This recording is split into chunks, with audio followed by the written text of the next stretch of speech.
Price adjustment para sa mga socialized housing ating pag-uusapan kasama si Department of Human Settlements and Urban Development Senior Undersecretary Henry Yap.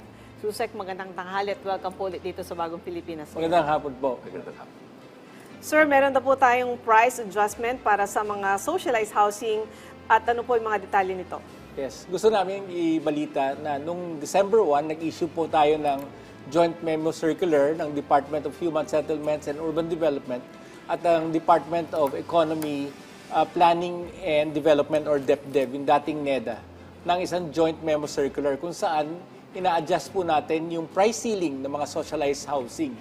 Ang price ceiling covers several types ng socialized housing. Meron tayo yung subdivision, meron din tayong condominium.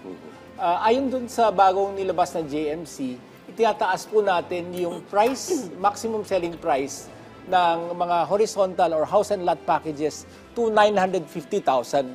Ito po ay para sa mga bahay na 27 square meters and bigger. Pag below naman sa 27, with a minimum of 24 to just below 27, ang bagong price natin is 844,440 per unit. Yun po yung maximum natin. Susek, sino po yung apektado nito? Yung mamimili pa lang ng bahay o paano naman po yung kasalukuyang naguhulog na? Yes. Ito po ay para sa mga bagong mga applications or those na hindi pa na itatayo pero nakakuha na sila ng permit. Yung mga nakapag-loan na, hindi na po kasama ito. Because meron na silang kontrata based on the old contract. No? Ang maganda dito sa JMC, binibigyan natin ngayon ng mas maraming option yung potential buyers pa. Dahil yung pwede nilang pagpilian, mas malaki na yung range dahil umabot na ng 950,000 ang pwede nilang bilhin. But this is only for horizontal. Ang maganda dito sa JMC natin, nagsagawa din tayo for condominium units or vertical. Dito naman, meron tayong dalawang tier, yung 3 to 5 stories, saka yung above 5 stories.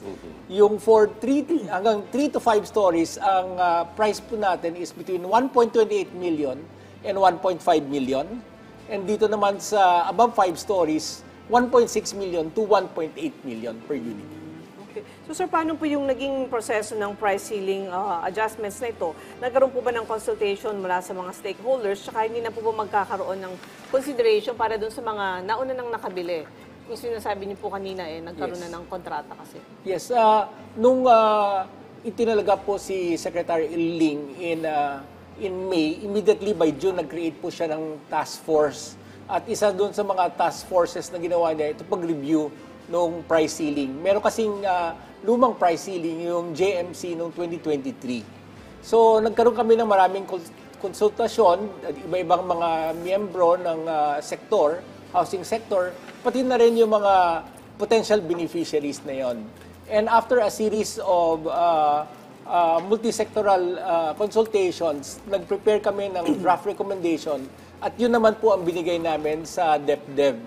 Ang ginawa naman po ng DepDev, gumawa din po sila ng study at nag-compare yung study nila at saka yung study ng aming ahensya.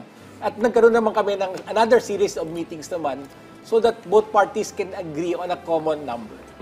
Ano po yung nakikita nyo, Susek, na magiging impact nitong JMC sa mga home buyers, pati po dun sa mga nag-develop po nung mga Tatlo yung nakikita namin. Una-una dito, itinaas namin yung area, minimum area.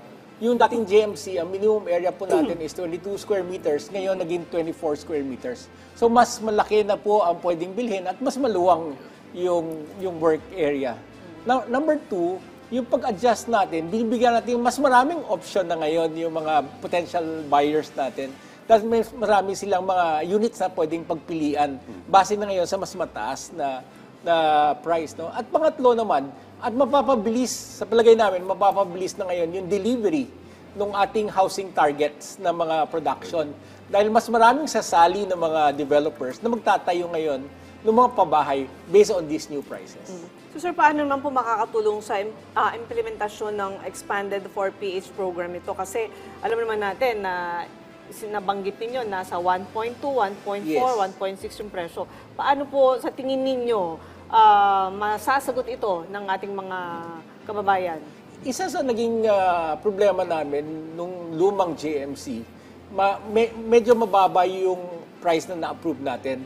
So napansin namin ko konti yung mga nagtatayo ng bahay dahil para sa kanila hindi worth yung pagtayo ng ganung klase kasi yung presyo na pwede nilang ibenta mas mababa. So isa dun sa clamor ng mga developers, i-adjust po para maging subject to inflation, to price adjustment, and then makonsider na lang yung wage increases ng mga trabahante and the construction price index. So ito po yung mga different factors na isinama po sa pagre-review ng bagong JMC price ceiling. Ayan, so, bilang panghuli na lamang, Susek Henry, nasa inyo po yung pagkakataon na kumbinsihin po ang ating mga kababayan na gustong mag-avail o makinabang sa ating socialized Yes, housing. gusto kong imbitahin yung ating mga Filipino families na magkaroon ng opportunity na magkaroon ng sariling bahay.